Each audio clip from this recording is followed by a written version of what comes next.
ay mas humahaba ang buhay. Live longer and healthier lives. Sino ba kasi may gusto magkasakit? Wala nang may gusto magkasakit, di ba? O, piliin mo na yung magiging reaksyon mo sa mga bagay-bagay. Ha? Kung di ka man nabunot, huwag kang magalit. Okay? Next time pa naman. Huwag kang magreklamo. Paborito na kasi nila kasi malakas siya dyan eh. Wala nang ganon. Ha? Palakasan. Kasi malakas siya kasi kakilala niya yun. Kasi kaibigan niya yun eh. Tantanan na yan, yung ugali na yan, ha?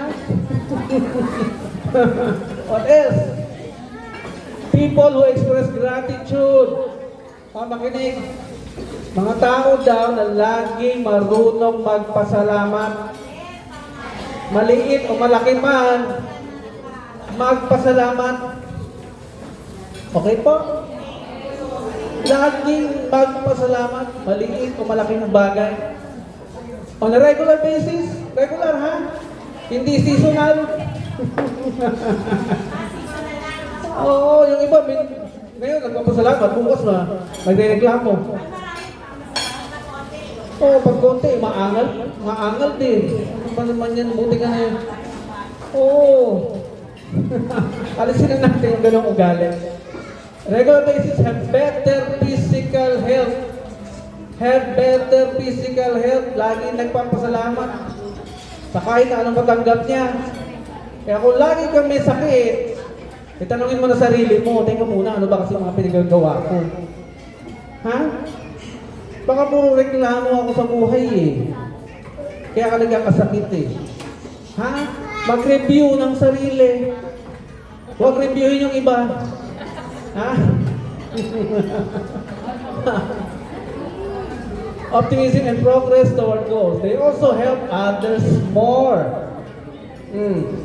Kaya nga pag positibo ka lagi mag-isip, mas madaling tumulong. Di ba? Mas madali, mas magaan. Wealth is only weakly correlated to happiness within and across nations, particularly when income is above the poverty level. Hindi siya konektado. Kahit na mayaman, hindi siya konektado. Kaya mayroong pag-aaral na ginawa, ito daw to.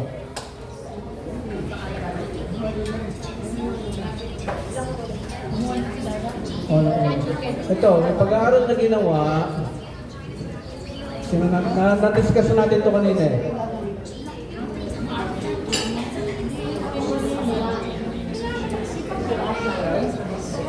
Okay, saan yung pag-aaral?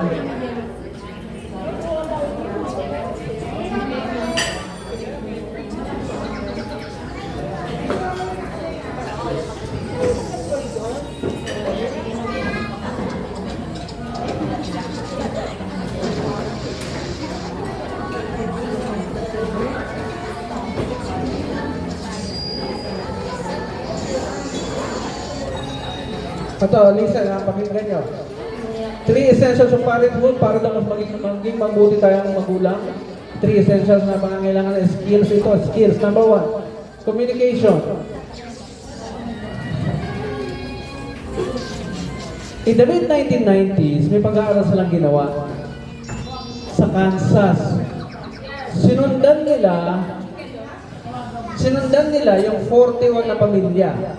41 na pamilya of various economic background for 2.5 years. Sinundan nila sa 2.5 taon. Sinubaybayan yung buhay ng 41 na pamilya na ito. At may mga batang 7 to 9 months old.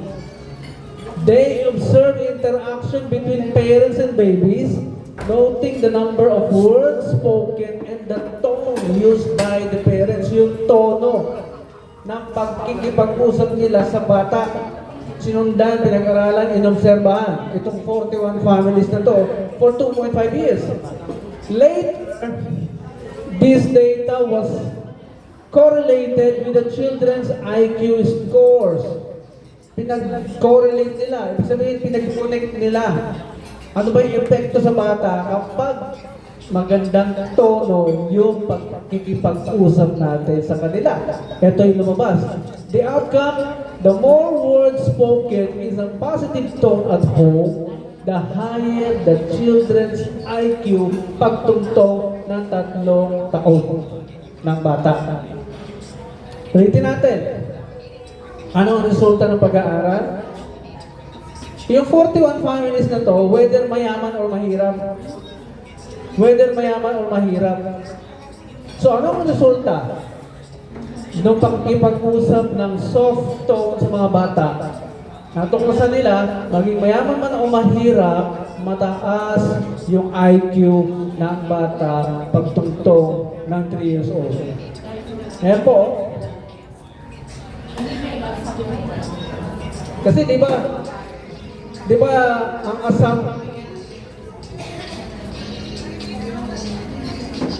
ang assumption natin, di ba, pag mahirap, maingay yung bahay na yan. Puro bangayan yan. Ganun tayo mag-assume, di ba? Pag mahirap. O pag mayaman, iba naman sila. Busy yan. Tahimik yung bahay nila. Kasi busy. Magulang.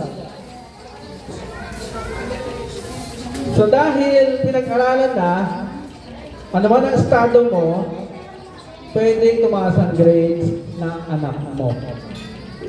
Kahit mayaman ka o mahirap. Kaya huwag ka mawalan ng pag-asa. Mahirap lang kami. Hindi ko mabibigyan ng magandang kinabukasan tong anak ko. Wala na. Tinapos mo na yung istorya mo. Tinapos mo na agad. Okay?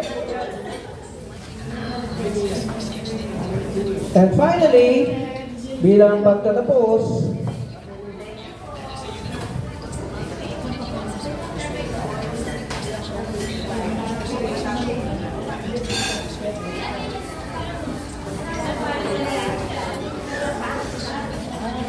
sabi sa Proverbs, bilang pagtatapos, sabi sa Proverbs 24, verse 3 to 4, pakibasa nga sabay-sabay. Pakibasa po. By wisdom, through understanding, it is established. Through knowledge, its rooms are filled with rare and precious treasures. Yan po ay nasa Proverbs 24, verse 3 to 6.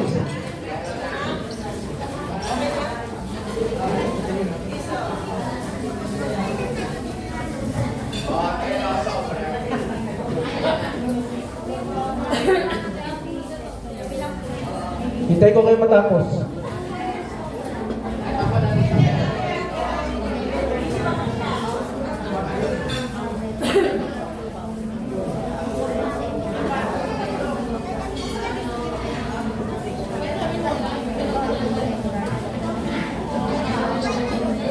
Gusto niyo nang umuwi? Kaya hanggang 12 lang yung merienda. O, tapusin natin to, ha? Tapusin na natin. Malapit na, malapit na. Tahimik na. Kasi ito ang sikreto na binigay ng Diyos. Ito yung sikreto binigay ng Diyos sa iyo, sa atin, para tayo maging successful. Kaya ayaw ipabasa yung Biblia noong unang panahon. Ayaw ipabasa. Tinatago sa atin yan. Kasi nandito lahat yung sikreto. Number 1 mong kailangan makuha sa buhay ay knowledge. Knowledge. Informasyon. So how to get that? Hindi mag-aral sa eskwelahan, pwede ka rin mag-self-study. Bumili ka ng maraming libro. Basahin mo araw-araw. Ewan ko kung hindi ka tumalino. Pag wala kang diploma. Di ba? Pwede kang tumalino kahit wala kang diploma. Tama, mali. Pwede, di ba? Mag-aral ka mag-aral. Knowledge daw. Tapos, understanding. Pangunawa. Sa binasa. Kailangan maintindihan mo yung binabasa mo para pumasok saan? Sa subconscious mind mo. Dahil yung conscious mind, dalawa lang yung ating consciousness. Isang conscious mind at isang subconscious mind. Yung conscious mind, yun nangyayari ngayon. Pero pag nag-sync sinasabi ko sa inyo, nag-sink in, naintindihan nyo, mag-i-store sa subconscious mind. At kapag ikaw ay test, na challenge, kukunin mo yung sagot, reaction mo sa subconscious mind. Okay? Doon yan naka-storage yung lahat ng naintindihan mo. Okay po? Kaya importante na dumaan kayo sa proseso ng understanding. Pag katapos ma-store sa inyong subconscious mind, yung knowledge, susunod ay wisdom. Bakit magkakaroon ka ng wisdom? Because in-apply mo, put in practice yung naintindihan mo. Because wisdom means applied science. Wisdom means applied science. Doon ka magiging wise sa buhay. Doon mo maiiwasang ma-depress. Doon mo maiiwasang magutom. Kapag ikaw ay wise na. Naintindihan po? At kapag wise ka na, magkakaroon ka ng bahay daw na bawat kwarto ay mayaman, rare, and precious treasures. Na ayaw ng mga anak mo lumabas ng bahay because sa bahay mo ay punong-puno ng karunungan. Punong-puno ng pagmamahalan. Yung bahay mo, ayaw nilang lumabas. Yes. Because ang tahanan mo ay siyang dapat langit dito sa lupa. Naintindihan niyo na? Kapag hindi langit yung bahay mo,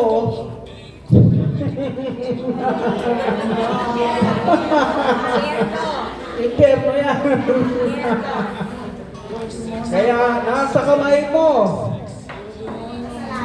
masalalay, nabaging langit, parang langit ang bahay mo. Yan yung sinasabi. Its rooms are filled with rare and beautiful treasures. Okay? Wisdom is supreme. Pinakamataas sa lahat. Therefore, get wisdom. Though it costs all you have, kahit na maubos daw ang pera mo, kailangan maintindihan mo yung pinag-aaralan mo. Okay po? Okay, very good. Kaya pag nabasa niyo yan, train up a child, pinaliwanag kanina, anong meaning ng train? Kayo ito, nasa unahan, kasi nandyan yung engine. Ang mga kadugtong, cars. Ito lang yung train, yun ang meaning niyan. Nasa unahan kayo. Ano man ang sabihin, puntahan, gawin ninyo, nakasunod sila. Kayo yung role models nila. Kapag hindi ka good example bilang magulang, gagawin nila yun.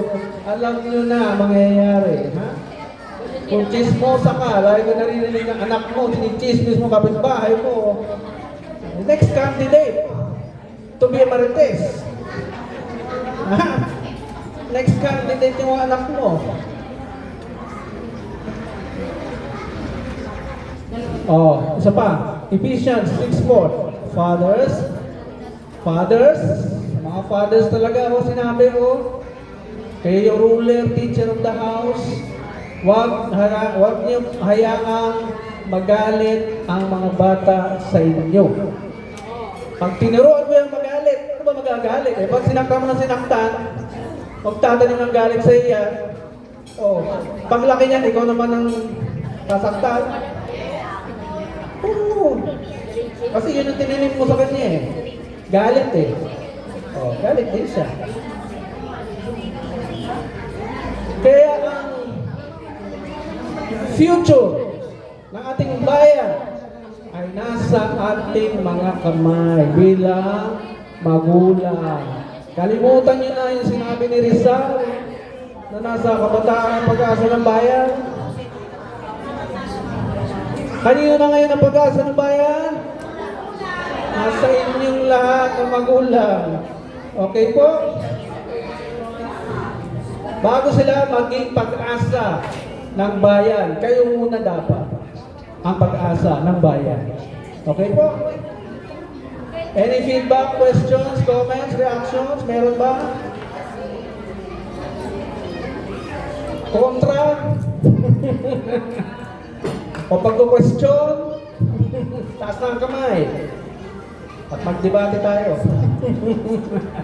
Kung wala, happy life, happy marriage, happy family, happy parenting should be our priority. Dinesisyon na namin maging mabuting magulang dahil pwede mo manesisyon na eh. Di ba? Pwede. Piliin mong maging mabuting magulang. Our nation's fate lies to you, parents.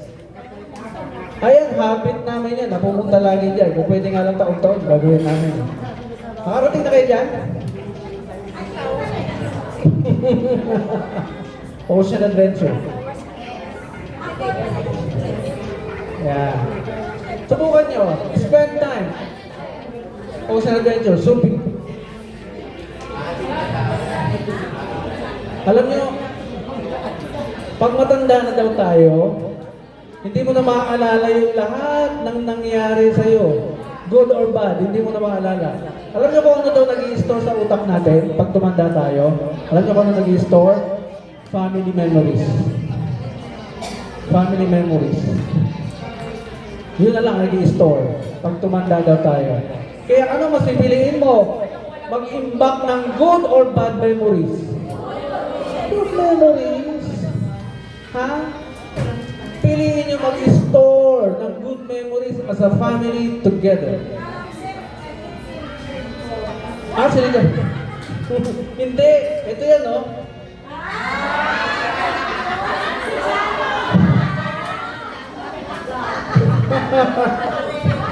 Nalito kayo, nalito kayo.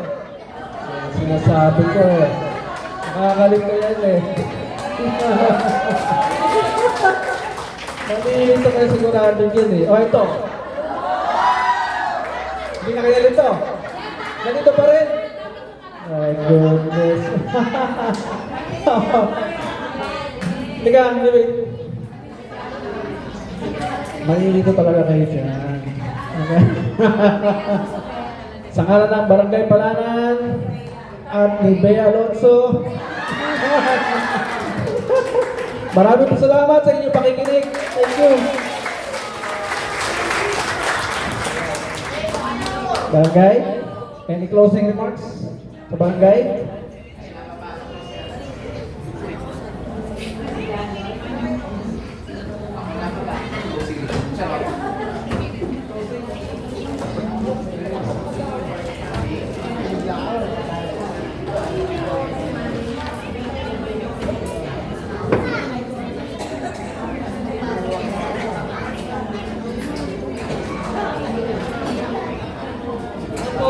Everyone, to have to come be out pala na. Thank you so much sa inyo po lahat sa pag-attend po ng Effective Parenting Seminar po. Sa susunod na 2026, mas marami po tayong mga seminar na gagawin. Sana maka-approve po yung budget ng 2026. Thank you so much for everyone.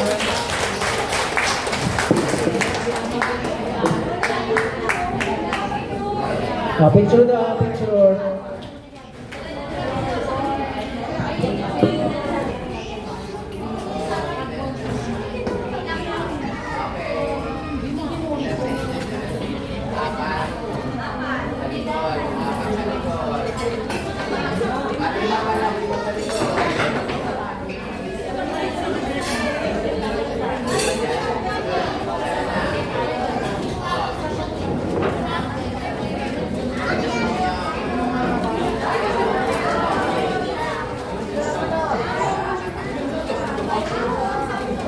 Cellphone ko baka makalimutan ko.